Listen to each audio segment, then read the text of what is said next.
नमस्कार श्रोताओं, आप सुन रहे हैं जीवन का रहस्य, एक हिंदी आध्यात्मिक पॉडकास्ट जहां हम आत्मा, चेतना और हिंदू दर्शन के गूढ़ पहलुओं पर विचार करते हैं। आज की तीसरी कड़ी में हम बात करेंगे शरीर की गति और यात्रा पर।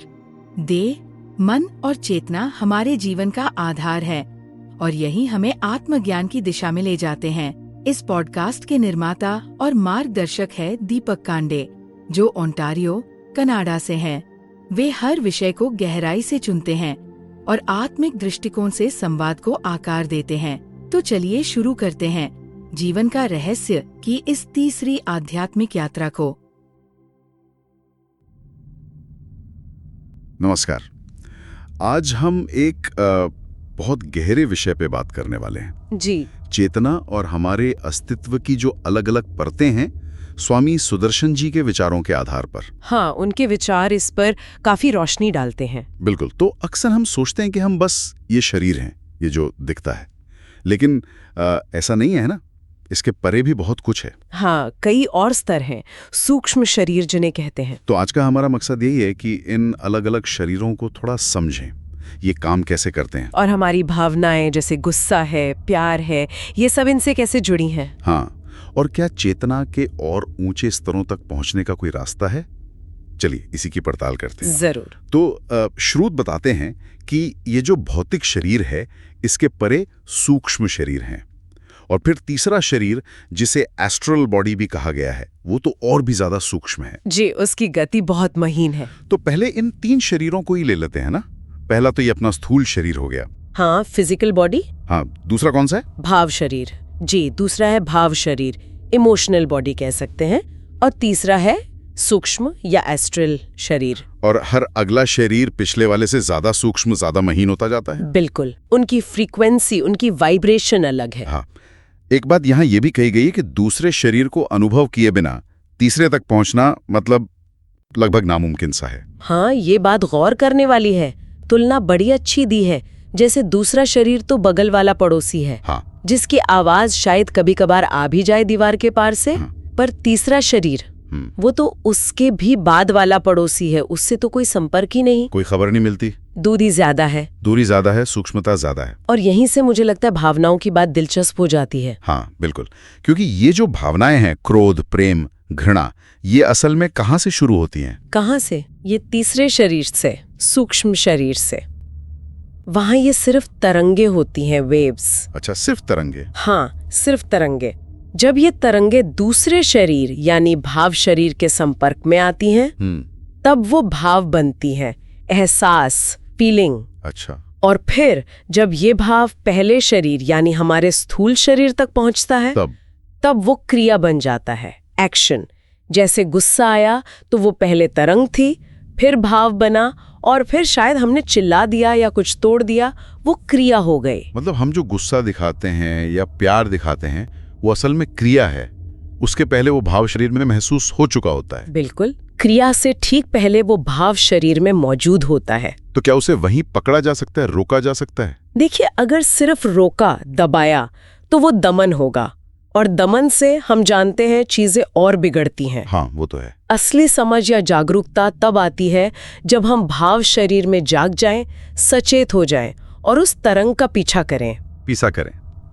मतलब ये जानने की कोशिश करें कि ये तरंग आ कहाँ से रही है, इसका मूल स्रोत क्या है, तीसरे शरीर तक जाएं। अच्छा, और यहाँ एक और कमाल की बात कही गई है। क्या? कि सूक्ष्म शरीर के लेवल पर क्रोध और क्षमा या प्रेम और घृणा, हाँ, ये जो बिल्कुल उल्टी भावनाएं लगती हैं, हाँ, इनकी तरंगे असल में एक ही हैं। हाँ, ये बहुत गहरा पॉइंट है, बिल्कुल सही कहा।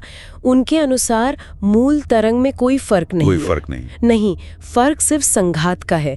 मतलब उसकी तीव्रता, उसका असर, उसकी दिशा शायद, लेकिन जो मूल ऊर्जा तरंग है वो एक ही है। अरे, इसीलिए तो हम देखते हैं ना, कैसे कभी बहुत गहरा प्यार अचानक नफरत में बदल जाता है। हाँ, होता है। या कभी घोर शत्रुता दोस्ती में बदल जाती है, जिसे आज दोस्त समझ रहे हैं, कल वो दुश्मन जैसा लगने लगता है। क्योंकि जड़ में वही एक तरंग काम कर रही है। बिल्कुल, बस उसका रूप बदल गया, संघात बदल गया। ये तो सोचने वाली बात है। अच्छा, फिर मनुष्य में ये जो तीसरा शरीर है, एस्ट्रल बॉडी, ये सक्रिय माना गया है। हाँ, ऐसा कहा गया है कि मनुष्यों में ये काफी हद तक सक्रिय है। इसीलिए शायद हम सिर्फ यहाँ और अभी में नहीं रहते। हाँ बिल्कुल, हम मन से अतीत में चले जाते हैं, भविष्य की कल्पना करते हैं, सोचते हैं, योजनाएं बनाते हैं, चिंता करते हैं। जो कि पशु नहीं करते। नहीं, पशु ज्यादातर वर्तमान में जीते हैं। उनमें ये तीसरे शरीर की सक्रियता उस तरह से नहीं है। और शायद इसलिए वो ज्यादा तनाव मुक्त रहते हैं, क्योंकि भविष्य की चिंता ही नहीं है। हाँ, ये एक बड़ा कारण है। ये जो कल की चिंता है, आगे क्या होगा, ये तनाव पैदा करती है। मनुष्य तो मृत्यु के बाद क्या होगा इसकी भी चिंता करता है। अच्छा, फिर चौथे शरीर की भी बात आती है। जी, चौथा शरीर।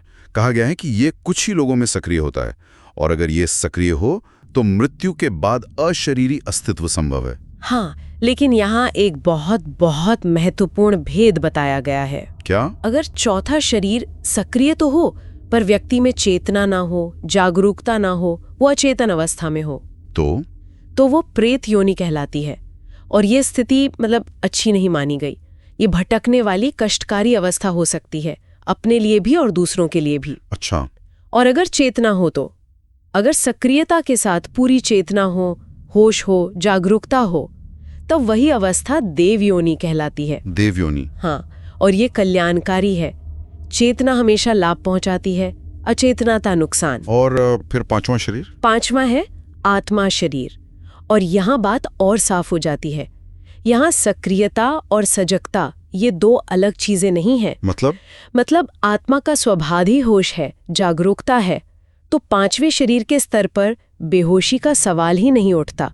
वहां पहुंचना मतलब ही सचेत होना है। ये तो ठीक है, लेकिन एक और बात है जो थोड़ी चौंकाती है। बताइए। कहा गया है कि देव योनि जो चौथे शरीर से जुड़ी है और अच्छी मानी गई है, वो मनुष्य योनि से ऊपर तो है, श्रेष्ठ है। हाँ, पर विकास के क्रम में आगे नहीं है। हाँ, ये बात समझने जैसी है। ऊपर और आगे का फर्क। आगे क्यों नहीं? क्योंकि आगे यानी पांचवें शरीर, आत्मा शरीर की तरफ जाने के लिए देव योनि से वापस मनुष्य योनि में आना जरूरी बताया गया है। वापस आना पड़ेगा देवलोक से? हाँ, जैसे कहते हैं ना, लंबी छलांग लगानी हो तो 2 कदम पीछे हटना पड़ता है। पर ऐसा क्यों? देव योनि में तो सुख है। हाँ, और कारण यही सुख बताया गया है। सुख? जी, देव योनि परम सुख का स्थान है। लेकिन इन विचारों के अनुसार अतिशय सुख मतलब बहुत ज्यादा सुख वो उबाऊ हो जाता है। बोरिंग? सुख बोरिंग कैसे हो सकता है? हाँ, सुनने में अजीब लगता है, पर तर्क ये है कि सुख में आगे बढ़ने की छटपटाहट नहीं होती। सब ठीक है, सब अच्छा है, तो आगे क्यों बढ़ना? दुख में बोरियत नहीं होती। दुख धक्का देता है, कुछ करने को उकसाता है। लेकिन लगातार सुख एक समय के बाद शायद एक तरह का ठहराव, एक असंतोष पैदा करता है, और वही असंतोष शायद आगे बढ़ने की प्रेरणा बनता है, मनुष्य योनि में वापस आने की। शायद ये एक गहरा विरोधाभास है। सुख ही बाधा बन जाता है। तो अगर हम पूरी बात को समेटे तो ये साफ है कि हमारा अस्तित्व बस ये शरीर नहीं है, कई परतें हैं। बिल्कुल, और हमारी भावनाएं भी उतनी सीधी नहीं है जितनी लगती हैं। वो गहरी सूक्ष्म तरंगों से जुड़ी हैं। हाँ, और चेतना का विकास भी कोई सीधी सड़क नहीं है, ऊपर जाकर भी नीचे आना पड़ सकता है। जी, खासकर जब सुख ही मंजिल मान लिया जाए और वो आगे बढ़ने में रुकावट बन जाए। आज की इस बातचीत के बाद एक सवाल मन में घूम रहा है, जो शायद सुनने वालों के लिए भी हो। क्या? अगर प्रेम और घृणा, क्रोध और क्षमा, ये विपरीत भावनाएं एक ही मूल तरंग से आती हैं, तो ये हमारी अपनी अंदरूनी दुनिया, हमारी भावनाओं के उतार चढ़ाव, हमारे आंतरिक संघर्षों के बारे में क्या बताता है? ये सोचने वाली बात है, वाकई। धन्यवाद श्रोताओं, आप सुन रहे थे जीवन का रहस्य। अगली बार फिर मिलेंगे एक नए आध्यात्मिक विषय के साथ। तब तक के लिए आत्मा के साथ जुड़े रहिए और जीवन के रहस्यों को समझते रहिए।